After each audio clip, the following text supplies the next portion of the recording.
من الشیطان الرجیم بسم اللہ الرحمن الرحیم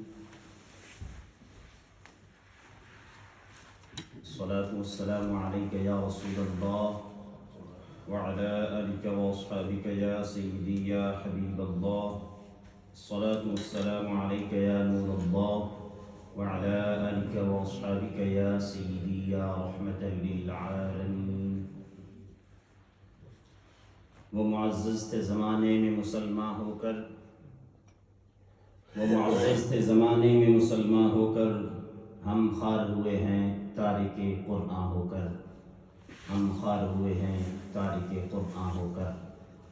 اللہ جل جلالہ وعم نوالہ وعظم شانہ واتم برہانہ کا ہم شکر ادا کرتے ہیں کہ اس رب کریم نے ہمیں زندگی میں ایک مرتبہ پھر رمضان کریم کی پرنور بہاریں عطا فرمائی۔ اللہ کریم اس ماہ مقدس کی برکات ہم سب کے شامل حال فرمائے۔ قرآن اور رمضان کریم کا آپس میں بہت گہرا تعلق ہے، کیونکہ قرآن کریم رمضان کریم کے مقدس مہینے میں نازل ہوا۔ یہی وجہ ہے کہ لوگ پورا سال تو قرآن پڑھتے ہی ہیں، سنتے ہی ہیں، لیکن رمضان شریف کے مہینے میں لوگوں کا رجحان جو ہے اور لگاؤ جو ہے وہ قرآن کی طرف بڑھ جاتا ہے۔ تو انشاءاللہ تبارک و تعالی ہر روز مختصر وقت میں قرآن کریم کا جو خلاصہ ہے وہ آپ حضرات کے سامنے پیش کیا جائے گا۔ اللہ کریم ہم سب کو قرآن سمجھنے کی اور اس پر عمل کرنے کی توفیق عطا فرمائے۔ آج انشاءاللہ تبارک و تعالی پہلے سپارے کا خلاصہ جو ہے وہ بیان کیا جائے گا۔ اس سپارے کے اندر سب سے پہلے سورہ فاتحہ شریف آتی ہے۔ یہ ترتیب کے اعتبار سے قرآن کریم کی سب سے پہلی سورت ہے۔ اس کی بہت اہمیت ہے۔ آپ اس کی اہمیت کا اندازہ اس بات سے بھی لگا سکتے ہیں کہ نماز میں سورہ فاتحہ کو واجب قرار دیا گیا، یعنی اگر کوئی بندہ سورہ فاتحہ کو بھول جاتا ہے، نہیں پڑھتا، تو اس کے اوپر سجدہ صاحب واجب ہوگا۔ اگر وہ سجدہ صاحب نہیں کرے گا تو اس کی نماز قابل قبول نہیں ہوگی۔ یہ سورۃ کریمہ 7 آیات پر مشتمل ہے، اور ایک حدیث قدسی میں اسے صلاۃ سے تعبیر کیا گیا، یعنی دعا سے تعبیر کیا گیا۔ اللہ کریم ارشاد فرماتا ہے حدیث قدسی کے اندر کہ میں نے نماز کو اپنے اور اپنے بندے کے درمیان تقسیم فرما دیا، یعنی جب بندہ الحمدللہ رب العالمین پڑھتا ہے تو اللہ کی طرف سے ندا آتی ہے، میرے بندے نے میری حمد بیان کی ہے۔ جب بندہ الرحمن الرحیم پڑھتا ہے نماز کے اندر تو اللہ تبارک و تعالیٰ کی طرف سے ندا آتی ہے، میرے بندے نے میری ثنا بیان کی ہے۔ جب بندہ مالک یوم الدین پڑھتا ہے تو اللہ کی طرف سے ندا آتی ہے، میرے بندے نے میری عظمت و جلالت بیان کی ہے، یعنی قیامت کے دن کا مالک اللہ تبارک و تعالی ہے، تو اللہ کی شان اور اللہ کی عظمت کو بیان کیا جا رہا ہے۔ پھر اللہ فرماتا ہے جب بندہ یہ پکارتا ہے کہ ایاک نعبد و ایاک نستعین، تو اللہ کی طرف سے ندا آتی ہے، یہ میرے اور میرے بندے کے درمیان مشترک ہے، یعنی عبادت صرف میری کی جائے گی اور ہر مشکل میں مدد کے طلبگار بندے کی مدد کی جائے گی۔ یعنی بندہ اگر اللہ کی عبادت کرے اور پھر اللہ سے مدد مانگے تو اللہ تبارک و تعالیٰ اس کی مدد ضرور فرماتا ہے۔ اسی طرح جب بندہ اہدنا الصراط المستقیم پڑھتا ہے یہاں سے لے کر والضالین تک، تو یہ سارے کے سارے کلمات چونکہ دعا ہیں اور بندہ اللہ کی طرف سے صراط مستقیم پر قائم اور دائم رہنے کی دعا مانگتا ہے، تو اللہ تبارک و تعالیٰ کی طرف سے ندا آتی ہے کہ یہ میرے بندے کے لیے ہے، اور میرے بندے نے یہ سوال کیا ہے، جو بندہ مجھ سے یہ سوال کرتا ہے میں اس کو عطا فرماؤں گا۔ یعنی جب بندہ دعا مانگنے کا انداز اور طریقہ بتایا جا رہا ہے کہ پہلے اللہ تبارک و تعالیٰ کی حمد و ثنا بیان کی جائے، اس کے بعد اس کی عظمت بیان کی جائے، اس کے بعد انسان اپنی عاجزی اور انکساری کو اللہ کی بارگاہ میں پیش کرے، اس کے بعد پھر اللہ تبارک و تعالیٰ سے دعا مانگے کہ یا اللہ مجھے یہ عطا فرما، مجھے یہ عطا فرما۔ اہدنا الصراط المستقیم سے لے کر والضالین تک یہ ساری کی ساری دعا ہے۔ تو اللہ تبارک و تعالیٰ فرماتا ہے جب بندہ اس انداز سے مجھ سے مانگتا ہے تو میں اس کو ضرور عطا فرماتا ہوں۔ اور یہ روایات صحیح مسلم کے اندر موجود ہیں۔ سورہ فاتحہ کو سورہ الدعاء، سورۃ المسئلہ، سورۃ الشفاء، سورۃ الکنز، سورۃ الواقعہ، سورۃ الکافیہ، سورۃ الرقیہ اور سورۃ الحمد کے ناموں سے یاد کیا جاتا ہے۔ یعنی اللہ تبارک و تعالیٰ کی اس عطا کردہ تحفہ جو ہے، نعمت ہے، اس کے اللہ تبارک و تعالیٰ نے بہت سے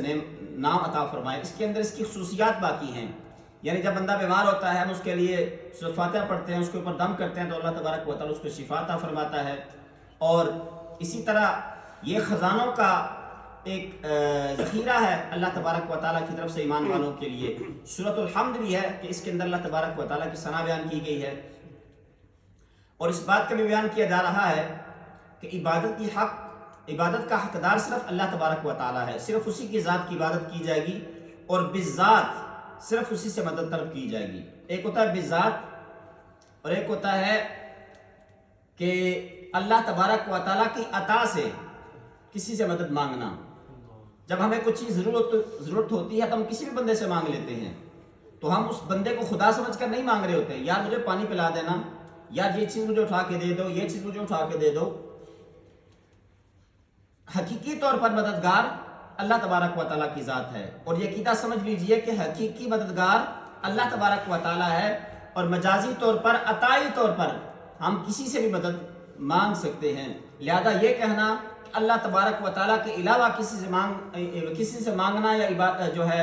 ہیلپ مانگنا، یہ شرک ہے، یہ سراسر قباحت اور جہالت ہے۔ اللہ کو ذاتی طور پر مددگار مانے، اور اللہ کے بندوں کو جو اللہ کے نیک بندے ہیں ان کو عطائی طور پر ہم اللہ تبارک و تعالیٰ کی حکم سے، اللہ تعالیٰ کی عطا سے اپنا مددگار مانتے ہیں۔ یہ ہمارا عقیدہ ہے۔ ہاں، اگر کسی کا یہ عقیدہ ہو کہ میں اس بندے سے مانگ رہا ہوں اس نیت کے ساتھ کہ یہی بندہ مجھے دے گا، یہی بندہ مجھے دے گا، اور یہ ذاتی طور پر اس بات کا حق رکھتا ہے کہ مجھے عطا کر سکتا ہے، مجھے دے سکتا ہے، تو پھر یہ عقیدہ شرکیہ عقیدہ ہے۔ اس بندے کو اللہ تبارک و تعالیٰ کی بارگاہ میں سجدہ رضی کر کے معافی مانگنی چاہیے، توبہ کرنی چاہیے۔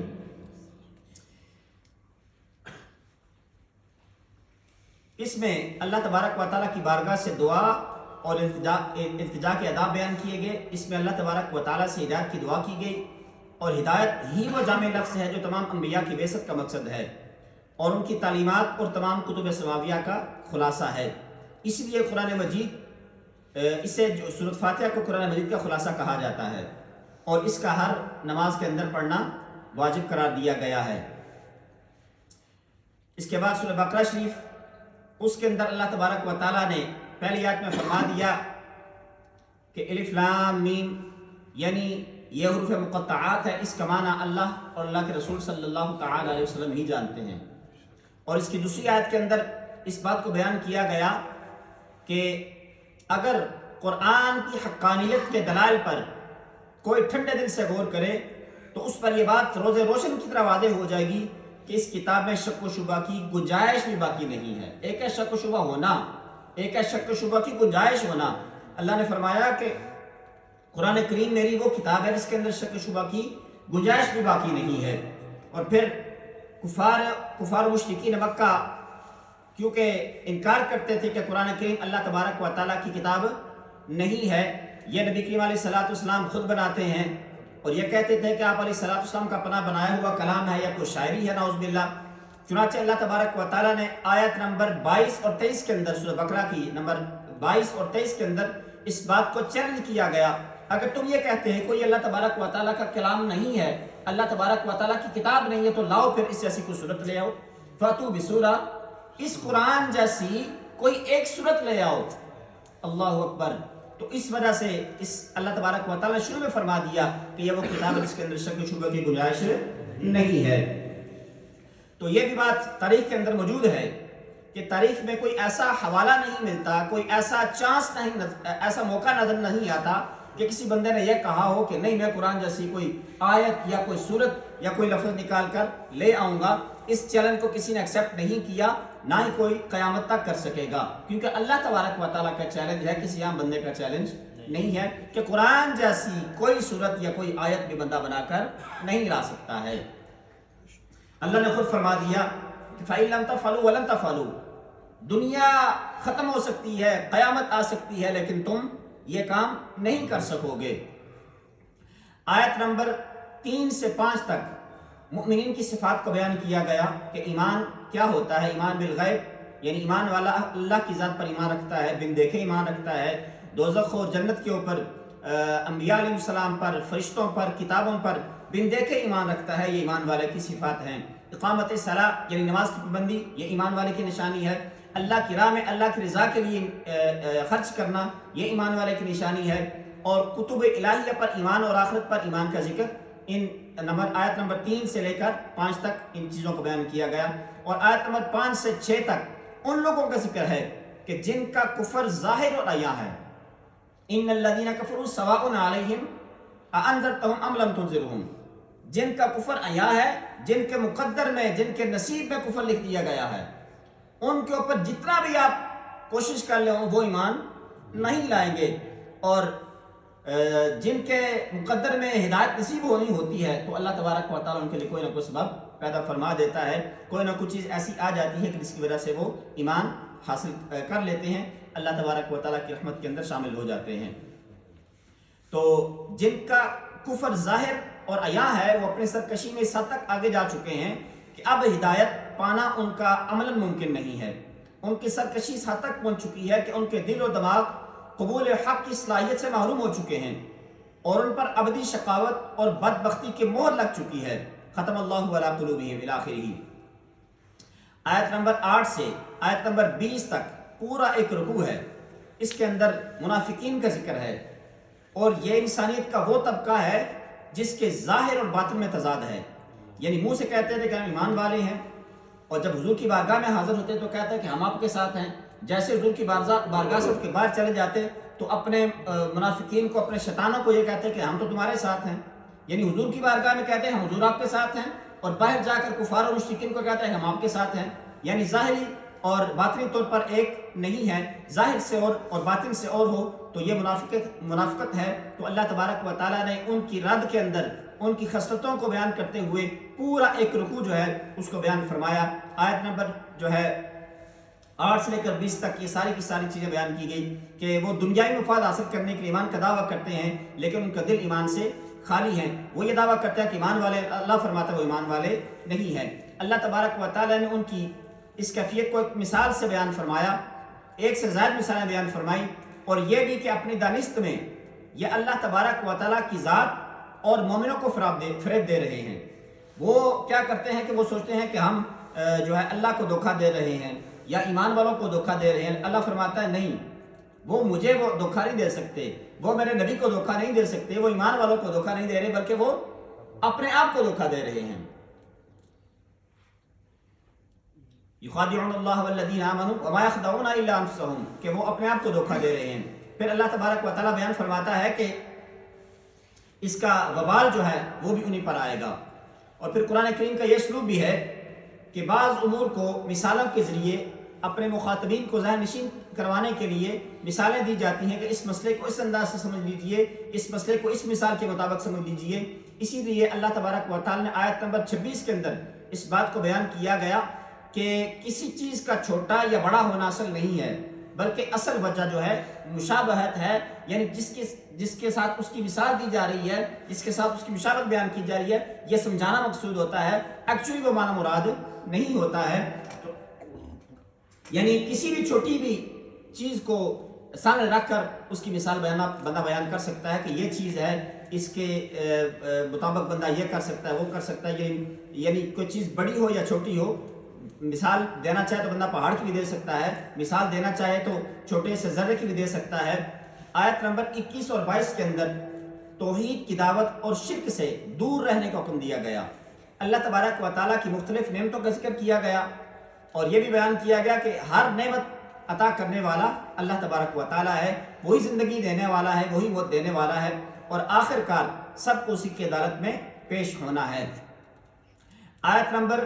30 سے لے کر 39 تک فرشتوں کے سامنے اللہ تبارک و تعالیٰ نے اعلان فرمایا کہ میں آدم علیہ السلام کو زمین کے اندر اپنا خلیفہ بنانے جا رہا ہوں، تو فرشتوں نے اپنی سمجھ کے مطابق، اپنی فہم کے مطابق اللہ تبارک و تعالیٰ کی بارگاہ میں عرض کیا کہ یا اللہ، بنی آدم ان زمین کے اندر فساد کریں گے، خون ریزی کریں گے، اور اے اللہ ہم ہر وقت تیری تسبیح و تقدیس بیان کرتے رہتے ہیں۔ اللہ تبارک و تعالیٰ نے فرمایا جن اسرار اور حکمتوں کو میں جانتا ہوں تم نہیں جانتے۔ پھر اللہ تبارک و تعالیٰ نے نعمت علم حضرت آدم علیہ السلام کو عطا فرمائی، اور اسی نعمت علم کے ذریعے اللہ تبارک و تعالیٰ نے آدم علیہ السلام کی فضیلت اور برتری کو فرشتوں پر ثابت کیا۔ یعنی علم ہی ہے جو انسان کو جو ہے دوسری چیزوں سے ممتاز کرتا ہے۔ اسی لیے علامہ اقبال نے کہا تھا کہ فرشتوں سے افضل ہے انسان بننا، مگر اس میں لگتی ہے ذرا محنت زیادہ۔ یعنی انسان اگر اللہ تبارک و تعالیٰ کی بندگی کے اندر اپنے آپ کو صرف کر لے، مشغول کر لے، اور علم حاصل کرنا شروع کر دے اللہ تبارک و تعالیٰ کی معرفت کا، اللہ تبارک و تعالیٰ کی ذات کا اور اس کی صفات کا بندہ متمنی بن جائے اور اس کی عبادت کرنا شروع کر دے، تو انسان فرشتوں سے افضل بن جاتا ہے۔ دوسرے مقام پر علامہ اقبال نے یہ بھی کہا تھا کہ فرشتہ مت کہو مجھے، فرشتہ مت کہو مجھے، اس سے میری توقیر گھٹتی ہے۔ یعنی مجھے فرشتہ نہ کہو، اس سے تو میری عزت میں فرق آتا ہے۔ ہم کہتے ہیں یار تو انسان ہی، تو فرشتہ ہے۔ علامہ اقبال کہتے ہیں فرشتہ مت کہو مجھے، اس سے میری توقیر گھٹتی ہے، میں مسجود ملائک ہوں، مجھے انسان رہنے دو۔ میں تو وہ ہوں کہ جس انسان کو اللہ تبارک و تعالیٰ نے یہ اعزاز عطا فرمایا کہ فرشتے بھی اس کو سجدہ کرتے ہیں، اگرچہ سجدہ عبادت کا نہیں بلکہ سجدہ تعظیمی تھا۔ لہذا اللہ تبارک و تعالیٰ نے آدم علیہ السلام کو علم عطا فرمایا، اور اسی علم کے ذریعے اللہ تبارک و تعالیٰ نے آدم علیہ السلام کی فضیلت اور برتری جو ہے فرشتوں کے سامنے بیان فرمائی۔ پھر فرشتوں کو حکم ہوا کہ آدم کو سجدہ کرو، اور ابلیس لعین کے سوا تمام فرشتوں نے اللہ تبارک و تعالیٰ کے حکم کی بلا چوں اور چراں کے تعمیل کی، یعنی کسی قسم کا سوال بھی نہیں سوچا کہ یا اللہ ہم کیوں سجدہ کریں، آدم کو کیوں حکم دیا جا رہا ہے۔ لیکن ابلیس جو تھا وہ کھڑا ہو گیا، اس نے کہا میں سجدہ نہیں کروں گا، اور اس نے تکبر کا اظہار کیا۔ قال انا خیر من، اس نے کہا کہ میں بہتر ہوں، اور یہ مٹی سے بنا ہے، میں آگ سے بنا ہوں، مٹی کا کام ہوتا ہے نیچے گرنا اور آگ کا کام ہوتا ہے اٹھنا، تو میں اعلیٰ ہوں، یہ ادنا ہے، اس لیے میں اس کو سجدہ نہیں کروں گا۔ حالانکہ سجدہ عبادت کا نہیں تھا بلکہ سجدہ تعظیمی تھا۔ اللہ تبارک و تعالیٰ نے آدم علیہ السلام کی عظمت کو بیان فرمانا مقصود تھا، اور بعض علماء یہ بھی فرماتے ہیں کہ سجدہ تعظیمی نہیں بلکہ سجدہ عبادت کا تھا، لیکن عبادت اللہ کی تھی۔ جس طرح ہم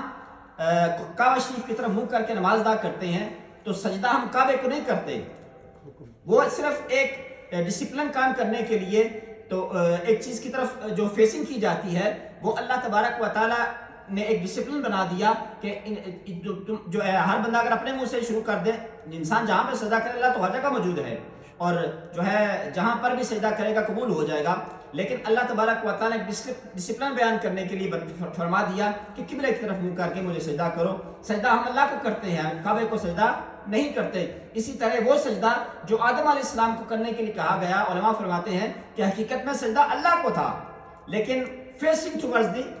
آدم علیہ السلام، یعنی آدم علیہ السلام کی طرف منہ کر کے سجدہ کرنا تھا، اور سجدہ اللہ تبارک و تعالیٰ کو ہی کرنا تھا اگر اس کو سجدہ عبادت کا کہا جائے۔ لیکن اگر آدم علیہ السلام کو سجدہ کرنا کہا جائے تو پھر یہ سجدہ عبادت کا نہیں بلکہ سجدہ تعظیمی ہوگا، کیونکہ نبی کریم علیہ السلام سے پہلے انبیاء علیہ السلام کے اندر جو ہے یہ سجدہ تعظیمی جائز تھا۔ جب آپ علیہ السلام اس دنیا میں تشریف لائے تو آپ کی شریعت کے اندر اس کو منع فرما دیا گیا، جیسا کہ یوسف علیہ السلام کے اندر بھی یہ بات، واقعے کے اندر بھی یہ بات مذکور ہے کہ ان کی شریعت میں سجدہ تعظیمی جائز تھا۔ اور پھر اس کے بعد حضرت آدم علیہ السلام اور حضرت حوا علیہ السلام ان کے جنت میں داخل ہونے، اور پھر وہاں ان کے لیے اللہ تبارک و تعالیٰ کی تمام نعمتوں سے استفادے کی اجازت کے ساتھ ساتھ ایک خاص درخت کے قریب نہ جانے کی پابندی کا ذکر ہے کہ اے آدم علیہ السلام، اے حوا علیہ السلام آپ جنت میں چلے جائیں اور جنت میں رہیں، جو آپ کا من چاہے کھائیں، لیکن اس درخت کے پاس نہیں جانا۔ اور اس کا ذکر کیا گیا۔ پھر آدم علیہ السلام کو جو ہے آدم علیہ السلام اور حضرت حوا علیہ السلام کو بہکانے اور جنت سے نکالے جانے کا بیان کیا گیا۔ یہاں پہ یہ بات میں ضروری سمجھتا ہوں کرنا، عقیدے کی بات ہے، ایمان کی بات ہے، کہ ہم لوگ بڑے بے دھڑک زبان استعمال کرتے ہوئے کہہ دیتے ہیں کہ ہم تو آدم کی اولاد ہیں، نعوذ باللہ۔ اگر آدم نے غلطی کی ہے تو ہم کون سا دودھ کے دلے ہوئے ہیں، ہم سے بھی تو غلطی ہو سکتی ہے، نعوذ باللہ۔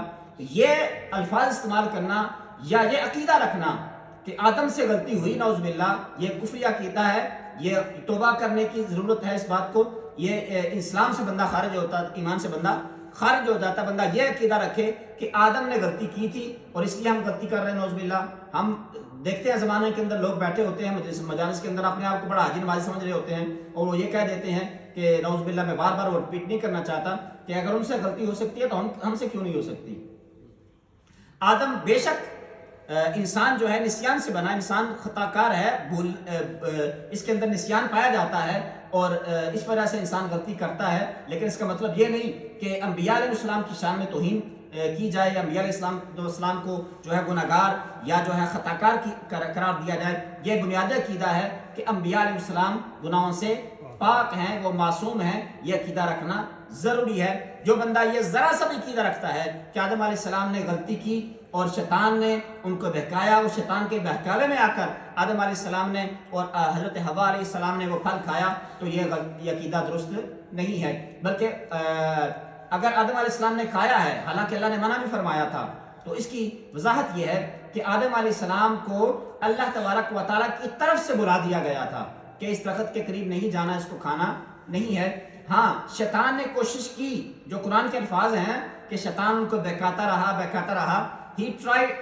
his best، اس نے اپنی کوشش کی، لیکن اس کا خود یہ قول ہے کہ یا اللہ میرا داؤ تیرے نیک بندوں پر نہیں چلے گا۔ اگر نیک بندوں پر تیرا داؤ نہیں چلے گا تو آدم علیہ السلام پر یہ کیسے گمان کیا جا سکتا ہے کہ شیطان کا داؤ آدم علیہ السلام پر چل گیا؟ نہیں، آدم علیہ السلام پر اور حضرت حوا علیہ السلام پر شیطان کا داؤ نہیں چلا، وہ اپنی کوشش کرتا رہا، لیکن آدم علیہ السلام نے اگر وہ دانہ کھایا تو وہ صرف اللہ تبارک و تعالیٰ کی حکمت تھی، اللہ تبارک و تعالیٰ نے ان کو بلا دیا تھا، اس لیے انہوں نے وہ دانہ جو ہے وہ درخت کھا لیا۔ اور پھر اللہ تبارک و تعالیٰ نے آپ کو حکم ارشاد فرمایا کہ آپ زمین پر تشریف لے جائیں، اور یہ بھی سبب تھا، ریزن تھا کہ اللہ تبارک و تعالیٰ نے زمین کو آباد کرنا تھا، تو اللہ تبارک و تعالیٰ نے آدم علیہ السلام کو زمین پر بھیج دیا۔ پھر اس کے بعد خود اللہ تبارک و تعالیٰ کی طرف سے حضرت آدم علیہ السلام کو جو ہے کلمات توبہ القاء کیے گئے، یعنی آدم علیہ السلام دعا مانگتے رہے۔ ایک وقت آیا کہ آدم علیہ السلام نے اس انداز سے دعا مانگی، خود اللہ تبارک و تعالیٰ کی طرف سے، خود اللہ فرماتا فَتَلَقَّى آدَمُ مِن رَبِّهِ كَلِمَاتٍ فَتَابَ عَلَيْهِ، کہ ہم نے آدم علیہ السلام کو توبہ کے جو ہے الفاظ جو ہیں، توبہ کے کلمات جو ہیں وہ القاء فرمائے، تو آدم علیہ السلام نے اس انداز سے ہم سے دعا مانگی، تو ہم نے اللہ فرماتا ہے کہ ہم نے آدم علیہ السلام کی توبہ کو قبول فرما لیا۔ اور ان کلمات توبہ کا ذکر سورہ اعراف کی آیت نمبر 23 کے اندر موجود ہے، جس کا ترجمہ یہ بنتا ہے کہ پروردگار ہم اپنی جانوں پر ہم نے اپنی جانوں پر زیادتی کی ہے، پس اگر تو ہمیں نہ بخشے اور ہم پر رحم نہ فرمائے تو ہم نقصان اٹھانے والوں میں سے ہو جائیں گے۔ ہم ترجمہ یہ نہیں کریں کہ ہم ظالم ہو جائیں گے، کیونکہ انبیاء علیہ السلام کی عظمت کی بات ہے، تو ہم ترجمہ یہ کریں گے کہ لَنَكُونَنَّ مِنَ الْخَاسِرِينَ، ہم جو ہیں وہ نقصان اٹھانے والوں میں سے ہو جائیں گے۔ اس کے بعد متعدد آیات کے اندر بنی اسرائیل اور ان کی طرح طرح کی آتشکدیوں اور ان پر مختلف انعامات اور ان کی سرکشی کے مختلف انداز بیان کیے گئے۔ پھر پہلے اللہ تبارک و تعالیٰ نے ان پر نازل کی گئی اپنی نعمتوں کا ذکر فرمایا، یعنی فرعون اور فرعونیوں کے تسلط اور نسل کسی سے نجات دلانا، اور ان کے لیے سمندر کو پاٹ کر جو ہے وادی سینا میں پہنچ جانا، یعنی یہ سارا اللہ تبارک و تعالیٰ کی نعمتوں کا ذکر بیان کیا جا رہا ہے کہ جو ہے اللہ تبارک و تعالیٰ بنی اسرائیل کو کیا کیا نعمتیں عطا فرمائی۔ پھر وادی سینا میں ان پر طویل عرصے تک بادلوں کا سایہ رہنا، یہ بھی اللہ تبارک و تعالیٰ کی نعمت تھی۔ من و سلوا کا نازل ہونا، یہ بھی اللہ تبارک و تعالیٰ کی نعمت تھی۔ چٹان پر عصائے موسیٰ کی ضرب سے 12 قبیلوں کے لیے 12 چشموں کا جاری ہونا، ذبح کر کے اس کے مقتول کو وہ ٹچ کرنے کے ساتھ قاتل کا پتہ لگانا اور ان کو اپنے عہد کے لوگوں پر فضیلت دینا، بنی اسرائیل میں بکثرت انبیاء علیہ السلام کا تشریف لانا، یہ سارے کی سارے وہ انعامات ہیں، وہ نعمتیں ہیں جو اللہ تبارک و تعالیٰ نے بنی اسرائیل پر فرمائی۔ اور اس کے بعد اللہ تبارک و تعالیٰ نے پھر یہ بھی بیان فرمایا کہ میں نے ان کو یہ عطا فرمایا، میں نے ان کو یہ عطا فرمایا ہے کہ انہوں نے کیا کیا۔ اللہ تبارک و تعالیٰ پھر ان کی عہد شکنی جو ہے اور ان کے سرکشی کا بھی بیان فرما رہا ہے، یہ جس کی تفصیل یہ ہے کہ اللہ تبارک و تعالیٰ سے کیے ہوئے عہد و پیمان کو توڑ دیتے ہیں۔ ان کے علماء کے قول اور فعل کے اندر تضاد ہے۔ دنیاوی لالچ کی صورت میں بااصل لوگوں کے لیے احکام الہی کو تبدیل کر دیتے تھے۔ یہ بنی اسرائیل کی عادت تھی کہ اپنی ذاتی مفاد کے لیے جو اللہ تبارک و تعالیٰ کے احکامات ہیں ان کے اندر بھی تبدیلی کر دیتے تھے، یا احکام الہیہ کو جان بوجھ کر چھپانا، یہ بھی ان کی بری عادت تھی، جس کو اللہ تبارک و تعالیٰ نے بیان فرمایا۔ موسیٰ علیہ السلام کو جب اللہ تبارک و تعالیٰ نے کوہ طور پر بلایا تو ان کی عدم موجودگی میں بچڑے کی انہوں نے پوجا شروع کر دی۔ من و سلوہ، گراں قدر اور تیار سماوی نعمتوں کو ٹھکرا کر وہ کہنے لگے کہ ہمیں گندم چاہیے، ہمیں سبزی چاہیے، ہمیں مسور کی دال چاہیے، ہمیں پیاز چاہیے، ہمیں جو مختلف نعمتیں جو ہیں انہوں نے جو اللہ تبارک و تعالیٰ کی طرف سے من و سلوہ اترتا تھا اس کو ٹھکرا کر انہوں نے ان چیزوں کی فرمائش کی۔ اللہ تبارک و تعالیٰ ان کی فرمائش کو بھی پورا کیا۔ پھر یعنی عجیب عادت ہے بنی اسرائیل کی کہ اللہ تبارک و تعالیٰ کے دیے ہوئے اعلیٰ کو رد کر کے ادنا کو طلب کر رہے ہیں۔ پھر انبیاء علیہ السلام کو قتل کرنا، یہ بھی بنی اسرائیل کی عادت تھی۔ اور سب یعنی سیٹرڈے، ہفتے کے دن کی حرمت کو پامال کرنا۔ گائے ذبح کرنے کا حکم تھا کہ لوگوں گائے ذبح کرو، لیکن انہوں نے کیا کیا، اس کے اندر طرح طرح کے سوالات کر کے بہانے بنانے شروع کر دیے کہ حکم پورا کرنے کے بجائے کئی سوالات اٹھائے، اس کا رنگ کیسا ہونا چاہیے، موٹی ہونی چاہیے یا سرخ ہونی چاہیے، کیسی ہونی چاہیے، مذکر ہونی چاہیے، مؤنث ہونی چاہیے، یعنی اس طرح خام خواہ جو ہے اللہ تبارک و تعالیٰ کے حکم کو لٹکانا اور اس کے اندر تاخیر کرنا، یہ ان کی عادت بن چکا تھا۔ کلام الہی میں لفظی اور معنوی تحریف یعنی تبدیل و رد و بدل کرنا۔ تورات اور انجیل کے اندر رسول اللہ صلی اللہ تعالی علیہ وسلم کے بارے میں بیان کی گئی کئی بشارتوں کو چھپانا، یعنی جہاں پر رسول اللہ صلی اللہ تعالی علیہ وسلم کی عظمت اور شان کی بات آتی، وہ ان جو ہے روایات کو، ان آیتوں کو چھپا دیتے تھے تاکہ لوگوں کو رسول اللہ صلی اللہ تعالی علیہ وسلم کی شان کا پتہ نہ چلے، آپ کی بشارتوں کا پتہ نہ چلے۔ شوہر اور بیوی کے درمیان جدائی پیدا کرنے کے لیے جادو سیکھنا، یہ بھی ان کی بری عادت تھی۔ پھر اس کا استعمال ہوا اشارات اور کنایات اور لفظی رد و بدل کے ذریعے۔ اللہ تبارک و تعالیٰ نے رسول اللہ صلی اللہ تعالی علیہ وسلم کی شان، اللہ تبارک و تعالیٰ نے اس بات کو بیان فرمایا کہ وہ صرف جو ہے الفاظ کو تھوڑا سا چینج کر کے وہ رسول اللہ صلی اللہ تعالی علیہ وسلم کی توہین کرتے تھے، اس کو بھی بیان کیا گیا۔ چنانچہ اللہ تبارک و تعالیٰ نے فرمایا اے ایمان والو، جب تمہیں نبی کی کوئی بات سمجھ نہ آئے تو اس بات کو سمجھنے کے لیے، دوبارہ رپیٹ کروانے کے لیے راعنا یعنی ہماری رعایت کیجئے، یہ مت کہو بلکہ کیا کہو، قولو انظرنا، بلکہ یہ کہو یا رسول اللہ انظر حالنا، یا رسول اللہ ہمارے اوپر نظر کرم فرمائیے، یہ بات ہمیں سمجھ نہیں آئی اور اس بات کو دوبارہ بیان فرما دیجئے، اس بات کو رپیٹ فرما دیجئے۔ اور پھر اللہ نے یہ بھی استاد فرما دیا واسمعوا، پہلے ہی اتنی توجہ کے ساتھ بیٹھو حضور کی بارگاہ میں، توجہ کے ساتھ سنو جو بیان کیا جا رہا ہے، جو سمجھایا جا رہا ہے، اس کو غور سے سنو تاکہ تمہیں راعنا یا انظرنا کہنے کی ضرورت ہی نہ پڑے۔ اور راعنا ٹائم کے اندر گنجائش نہیں ہے لیکن میں پھر بھی اس کی بیان کر دیتا ہوں۔ راعنا اس کا مطلب ہوتا ہے کہ راعی رعایت فرما، نہ ہمارے اوپر، یعنی یا رسول اللہ ہماری رعایت فرمائیے، یعنی یہ بات جو آپ نے بیان کی ہے میں سمجھ نہیں ہے، اس کو دوبارہ رپیٹ فرما دیجئے۔ اور جب راعنا کی جو عین زیر ہے اس کو تھوڑا سٹریچ کیا جائے راعینا، تو پھر مطلب یہ بن جائے گا کہ ہمارا غلام، ہمارا چرواہا جو ہماری بکریوں کی نگہبانی کرتا ہے، تو اس کا معنی کے اندر چونکہ توہین پائی جاتی ہے، راعنا اور راعینا تھوڑا سا لفظ چینج کریں گے تو اس کا معنی کتنا بڑا چینج ہو جائے گا۔ اس لیے جب قرآن پڑھیں تو بہت احتیاط کے ساتھ پڑھنے کی ضرورت ہے، ذرا سی بھی غلطی آئے گی تو اس کے اندر معنی کا بہت بڑا فرق پیدا ہو جائے گا۔ یہ اصل مقصد تھا بیان کرنا۔ اور پھر رسول اللہ صلی اللہ تعالی علیہ وسلم کی عظمت و شان کو کس انداز سے بیان کیا گیا، کہ جس لفظ کے اندر شائبہ ہو، شک و شبہ بھی ہو کہ اس کے اندر توہین کا جو ہے معنی پایا جا سکتا ہے اس کے لفظ کی تبدیلی کے اندر، تو رسول اللہ صلی اللہ تعالی وسلم کی بارگاہ میں اس لفظ کو بھی استعمال کرنے سے منع فرمایا گیا۔ پھر اللہ تبارک و تعالیٰ نے فرمایا کہ آپ کی بات کو غور سے سنو تاکہ دوبارہ آپ کو ریپیٹ کرنے کی ضرورت نہ پڑے۔ پھر ایسا ذو معنی کلمہ استعمال کرنے کی اجازت نہیں ہے جس کو کوئی شخص بد فطرت جو ہے اشارتاً، کنایتاً یا صراحتاً اہانت کے معنی میں استعمال کر رہا ہو۔ پھر اللہ تبارک و تعالیٰ نے اس بات کو بیان کیا کہ بچڑے کی جو پوجا ہے اس کے جرم کی توبہ اس طرح قبول ہوئی کہ ان پر اندھیرا مسلط کر دیا گیا، ہزاروں کی تعداد میں انہوں نے اپنے ہاتھوں سے ایک دوسرے کو قتل کیا اور ان کی صورتوں کو مسخ کر کے اللہ تبارک و تعالیٰ نے انہیں ذلیل بندر بنا دیا اور پھر وہ موت سے ہمکنار ہوئے۔ بنی اسرائیل جبریل امین علیہ السلام سے اس لیے دشمنی رکھتے تھے کہ ان کے ذریعے بنی اسرائیل پر اللہ تبارک و تعالیٰ کا عذاب نازل ہوا، تو اللہ تبارک و تعالیٰ نے فرمایا کہ جبرائیل اور میکائیل اللہ کے احکامات کو ہی لے کر آتے ہیں، تو لہذا جو ان کا دشمن ہوا وہ اللہ کا دشمن ہوا، جو ان کا دشمن ہوا وہ اللہ کا دشمن ہوا۔ بنی اسرائیل کی اس خوش فہمی کو رد کیا گیا کہ وہ کسی استحقاق کے بغیر اللہ تبارک و تعالیٰ کے محبوب ہیں اور آخرت اور جنت پر یہود و نصارہ کا اجارہ ہے۔ اللہ تبارک و تعالیٰ فرمایا نا ایسی کوئی بات نہیں ہے۔ اہل ایمان کو یہ بھی بتایا گیا کہ جب تک تم یہود و نصارہ کی خواہشات کی پیروی نہ کر لو وہ تم سے راضی نہیں ہو سکتے۔ یہ بات بھی ہمیں سمجھنی چاہیے، خاص طور پر جس کنٹری میں ہم رہ رہے ہیں اور جس ماحول میں ہم رہ رہے ہیں،